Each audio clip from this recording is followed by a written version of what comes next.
पुरानी बात है। एक विशाल जंगल में बहुत से पशु पक्षी रहा करते थे। उनके बीच एक रंगीला नाम का बड़ा ही नेक हिरण भी रहता था। वो बहुत ही मेहनती, मिलनसार और परोपकारी था। वो अपने मन, कर्म और वचन से सबका ख्याल रखता था। किसी का स्वास्थ्य खराब होने पर वो हालचाल लेने के साथ साथ उसके उपचार की भी व्यवस्था करता था। वो जहाँ रहता था वहाँ अपने मेहनत से चारों तरफ हरियाली फैलाए रहता था। एक बार रंगीला स्वयं बीमार पड़ गया।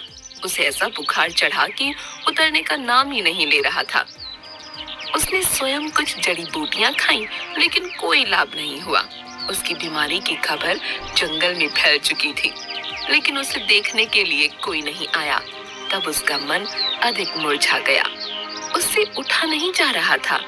फिर भी वो उठकर कुछ आगे आया और उसने देखा 2 हिरण उसके इलाके में आ गए थे। वो बड़ी बड़ी हरी हरी घास खा रहे थे। उन्होंने जब रंगीला को देखा तो मुस्कुराने लगे। अरे रंगीला, कैसी है तुम्हारी तबीयत? हम तो तुमसे ही मिलने आए हैं, तुम्हारा हालचाल जानने आए हैं। हाँ रंगीला, हमने सुना तुम्हारी तबीयत बहुत खराब है, तो हमसे रहा नहीं गया, इसीलिए चले आए हैं। अब बताओ कैसी तबीयत है? तबीयत में कुछ फर्क नहीं आया है। अब कोई दूसरी दवा लेनी पड़ेगी। हाँ हाँ, अच्छी दवा लेना, अपना ख्याल रखना। तुम आराम करो, हम चलते हैं। रंगीला मुड़कर अपने अड्डे की तरफ चला और इधर ये दोनों हिरण फिर से रंगीला के इलाके की हरी हरी घास खाने लगे। मैंने इस जगह के बारे में जितना सुना था उससे भी अच्छा पाया। रंगीला ने बड़ी मेहनत से गुलशन सजाया है। चारों तरफ हरियाली ही हरियाली है। देखकर और खाकर तबीयत हरी हो गई। आज पेट भरकर खा लेता हूँ, कल रंगीला से मिलने के बहाने फिर आऊंगा। मुझे रंगीला की तबीयत से क्या लेना? ये हरियाली खींच लाई है मुझे। मैं भी तुम्हारे साथ कल आऊंगा। दोनों हिरणों का जब पेट भर गया तब वो वहाँ से चले गए। अपने इलाके में जाकर वो रंगीला के इलाके की हरी हरी घास की तारीफ करने लगे। अरे भाई, यहाँ सूखी घास खाते पड़े हो। जाओ रंगीला के दरबार में, वहाँ चारों तरफ हरियाली ही हरियाली है। वहाँ जाओ, रंगीला का हालचाल पूछो और पेट भरकर हरी हरी घास खाओ।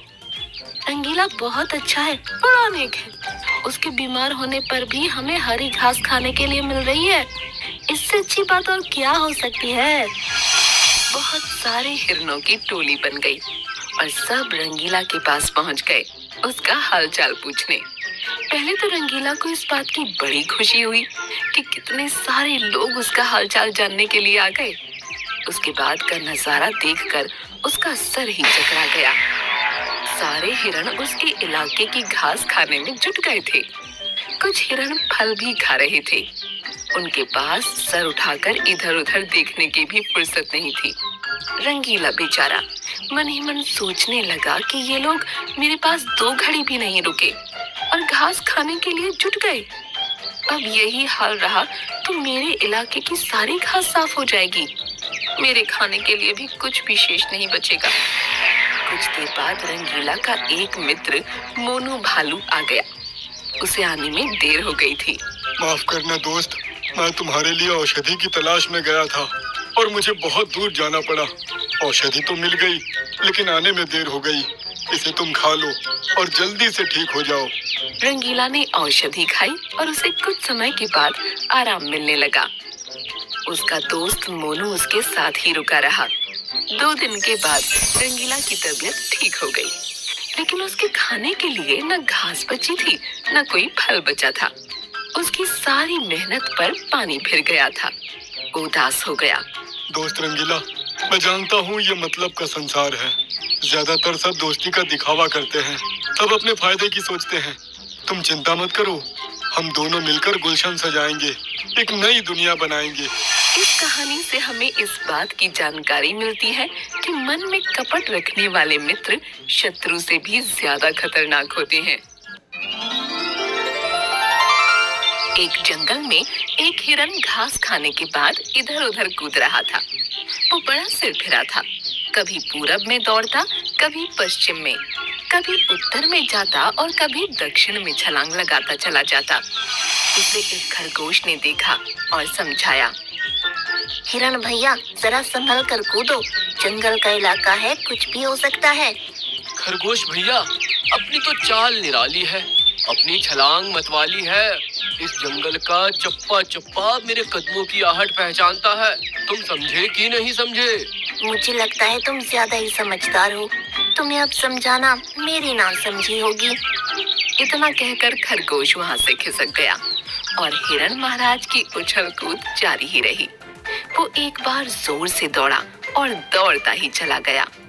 अचानक सामने पत्तियों के ढेर के पीछे एक गड्ढा आ गया। वो रुकते रुकते फिसल गया और गड्ढे में गिर गया। गड्ढा बड़ा था, इसलिए हिरण ज्यादा डर गया। वो बाहर आने के लिए कूदने लगा, लेकिन आ नहीं पाया। उसके बाद उसने मदद के लिए गुहार लगाना शुरू कर दिया। बचाओ! बचाओ! मैं गड्ढे में गिर गया हूँ, निकल नहीं पा रहा हूँ। निकाल लो भाई, इस गरीब की पुकार सुन लो। उस गड्ढे से कुछ दूरी पर एक बंदर आ रहा था। उसके कानों में आवाज पड़ी तो वो चारों तरफ देखने लगा। उसकी समझ में नहीं आ रहा था कि आवाज आ कहां से रही है। चारों तरफ तो कोई दिखाई नहीं दे रहा, फिर ये आवाज कहाँ से आ रही है? कहीं कोई भूत तो नहीं? अरे मैं भूत नहीं हूँ, मुझे बचा लो, बड़ा उपकार होगा। अरे भाई, तुम दिखाई क्यों नहीं पड़ रहे हो? क्या आकाशवाणी से बोल रहे हो? अरे मैं गड्ढे के अंदर हूँ, तुम्हें कैसे दिखाई दूंगा? गड्ढे के पास में आओ, मेरी मदद करो। बंदर को पास में पत्तियों के पास एक गड्ढा दिखाई पड़ा। वो धीरे धीरे पास में पहुंच गया। अंदर देखा तो हिरण महाराज मदद की विनती कर रहे थे। अरे हिरण भाई, तुम गड्ढे के अंदर कैसे पहुंच गए? भैया, नासमझी के कारण बहुत बड़ा धोखा खा गया।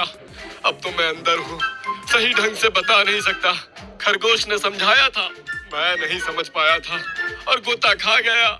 मैं तो तुम्हें निकाल नहीं पाऊंगा, अगर कोशिश करूंगा तो खुद ही गिर जाऊंगा।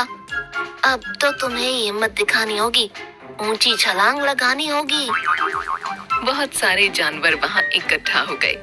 हर कोई नई नई तरकीब सोच रहा था। खरगोश ने एक तरीका निकाला। हिरण भाई, हम लोग तो तुम्हें निकाल नहीं पाएंगे, कुछ देर बाद यहाँ से चले जाएंगे। इसके बाद एक भयानक बब्बर शेर आने वाला है, सुना है बड़ा खूंखार और भूखा है। यदि उसने तुम्हें देख लिया तो समझ लो सीधे ऊपर का टिकट कट जाएगा। खरगोश की बात सुनकर हिरण डर गया। प्राण के भय से उसके अंदर न जाने कहां से बड़ी ताकत आई। उसने सांस खींचकर एक ऊंची छलांग लगाई और गड्ढे से बाहर आ गया। बाहर आकर वो अपने पराक्रम पर इतराने लगा। ये पैंतरा मेरा पुराना है, कभी कभी आजमाता हूँ और लंबी छलांग लगाता हूँ। वो सबके सामने अपनी बड़ाई हाँक रहा था। उसी समय सियार ने प्रश्न किया। अरे हिरण भाई, तुम्हारी नजर तो बड़ी तेज है, इतना बड़ा गड्ढा तुम्हें दिखाई नहीं दिया? क्या गड्ढे ने तुम्हें अंदर खींच लिया? अम्मा यार, सच सच बताओ, तुम गिरे कैसे? सियार के प्रश्न पर हिरण खुश हो गया। सियार भाई, तुमने अच्छा प्रश्न किया है, मेरा दिल जीत लिया है। अब मैं सही जगह पर आ गया हूँ, इसलिए इसका उत्तर बताने में मुझे अधिक आसानी होगी। सभी लोग एक तरफ खड़े हो जाओ, मैं बताता हूँ कि मैं गिरा कैसे। हाँ। हिरण पीछे आया और जोर से दौड़ते हुए उसी गड्ढे में कूद गया। इसी तरह मैं गड्ढे में गिर गया था। उसकी इस हरकत से सभी हैरान रह गए। अरे भोंदू, तुमने ये क्या कर दिया? अपने आप को फिर से गिरा लिया।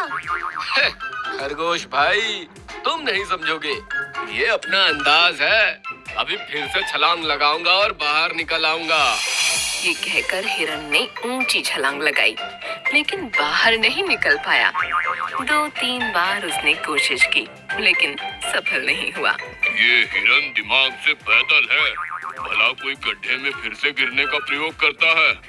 बार बच गया, फिर अपनी ही मूर्खता से फंस गया। अब तो लगता है यह गड्ढे में ही रह जाएगा।